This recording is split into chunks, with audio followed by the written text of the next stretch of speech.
was in your playpen. You was 8 months old in this picture. Evan Hubbard is my son, and me and Evan have a very tight bond due to his illness. Evan was diagnosed at 19 months with nephrotic syndrome. So we had to go through a whole different levels of medications and different doctors. But to make a long story short, Evan had to do peritoneal dialysis at home. And that's how I met Dr. Kapoor. Kidney disease is actually very common in the United States. The portion of people that go on to end-stage renal disease, otherwise known as renal failure, is reaching pandemic proportions in the United States. And in fact, there's over 100,000 people waiting for a kidney transplant today. When I first met Evan, his kidneys had totally shut down. We put him through the transplant evaluation. We actually tested his parents. They were not blood type compatible, so they couldn't donate directly to Evan. It was a very long road.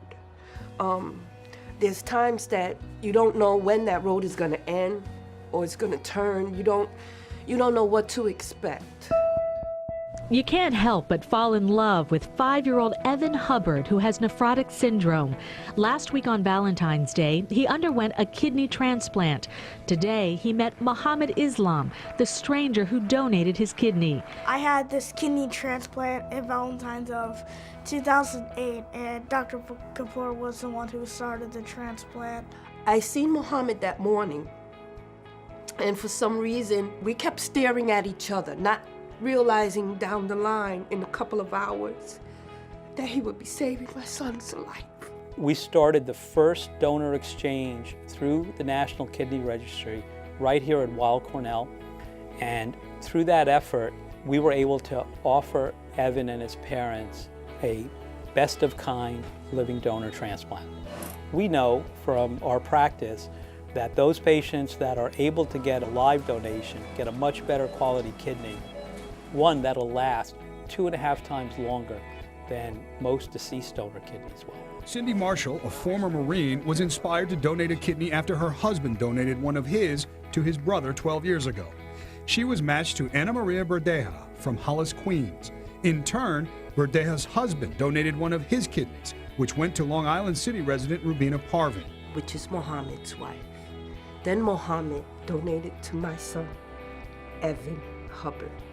Evan's father then donated his kidney to another person, and that person's donor then donated their kidney that was flown to the West Coast. So it's a chain of love, life-saving, compassion.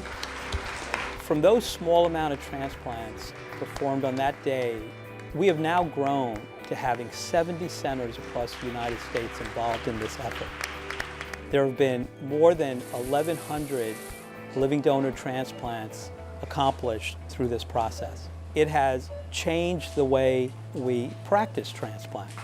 In the past, 30% of the time, we would find that their loved one was the wrong blood type.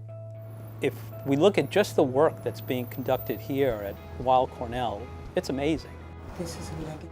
After I got my new kidney, I felt, brand new. I had this new energy. I could walk, I could run. I'm in school now. I'm not homeschooled anymore. Evan has told me several times that he wants to grow up and be like Dr. Kapoor, which is all right by me. Give me a hug, man. How you doing? How you been? Doctors actually try to cure patients, and I want to be like that. I want to help other people. There is no doubt I have a great job, because I know every time I go into an operating room and do a transplant, there's better than a 95% chance that that person's going to come out of there totally changed and helped for the better. And there is no better feeling than that.